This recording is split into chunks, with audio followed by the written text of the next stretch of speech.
What's up, y'all? Let's get straight into it. These are some tips for replacing an air compressor in a 2005 Buick Park Avenue.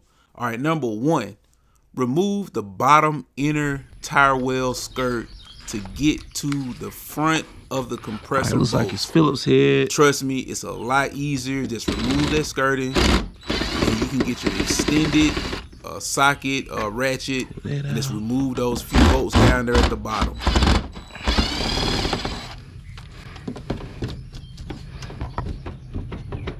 There's a push pin over there.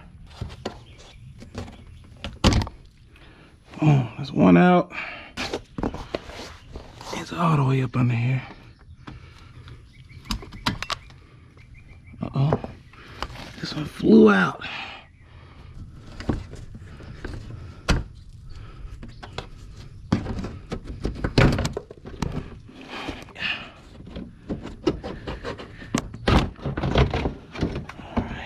That out of the way.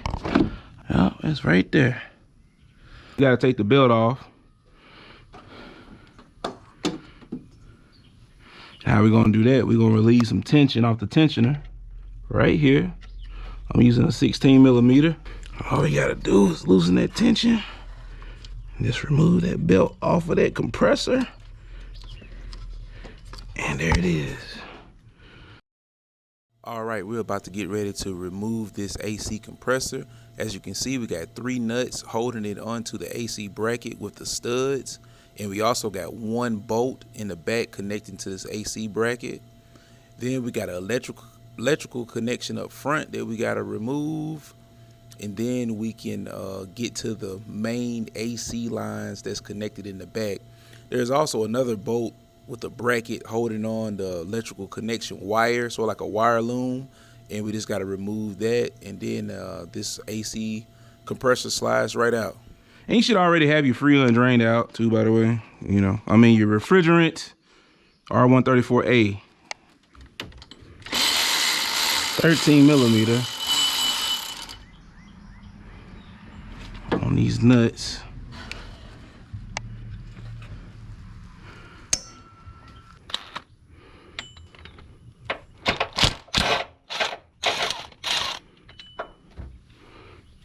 I had something a little stronger. That's gonna do it.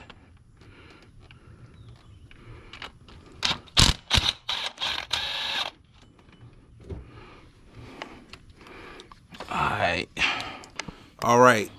The next tip: remove the passenger radiator condenser fan. Trust me, you're gonna want to do this because it's a bracket bolt on the back of the compressor. It's nothing that you can get in there and have the right leverage to remove this bolt. Removing that radiator fan gives you just enough leverage to do it and do it quickly.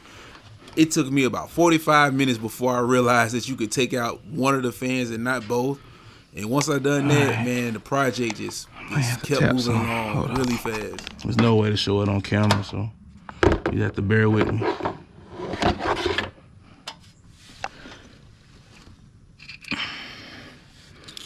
And there it is. There's that bolt. It's on the bracket. There is one other bolt connecting the AC wire to the compressor itself. Just remove that bolt, remove that wire, and the AC compressor will slide out.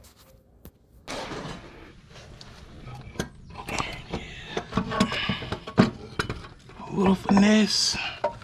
And there it is. Get ready to reinstall, well, install the new one. So let's go ahead and get ready to do that. The whole goal of this is to place those mounting points on the compressor onto the 3 studs of the AC bracket.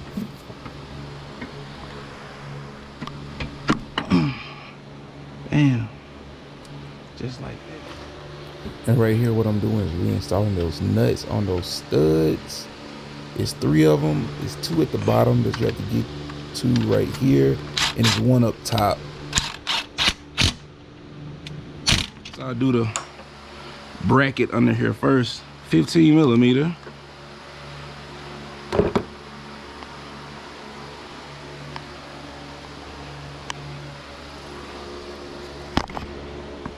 Got this bolt. This goes through the AC bracket to the back of the AC. I'll post a picture of it. Can't see it under here. Okay, I just put the AC lines back on, and I'm gonna show you one big difference between the OEM pump and the new pump.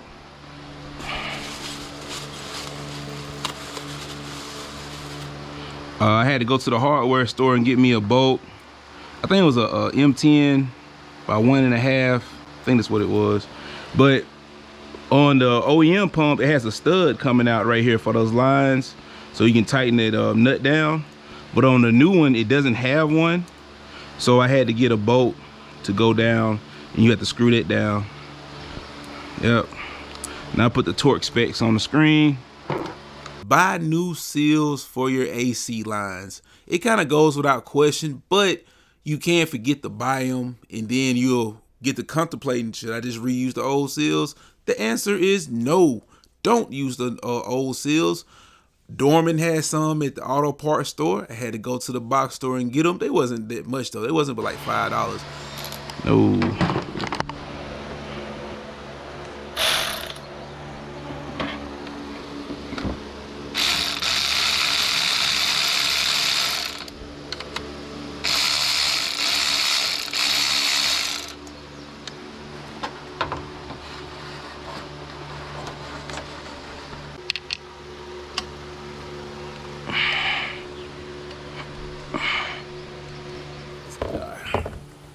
And a fender well back on here.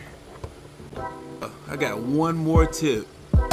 When you're refilling with the R134A, make sure that you're using the correct amount in there, because these Buicks, the way the system it works, the right side of the vents will get cold first, and their driver's side won't be cold, and you're thinking like, oh man, something's wrong with my blend door. But really, you just don't have enough R134A in the system. I had to go through that too, and I found out what it was. I think this compressor here, I put the amount of ounces on the screen. I can't remember just off the top of my head right now, but I didn't have enough in there, and that's why my driver's side wasn't cool.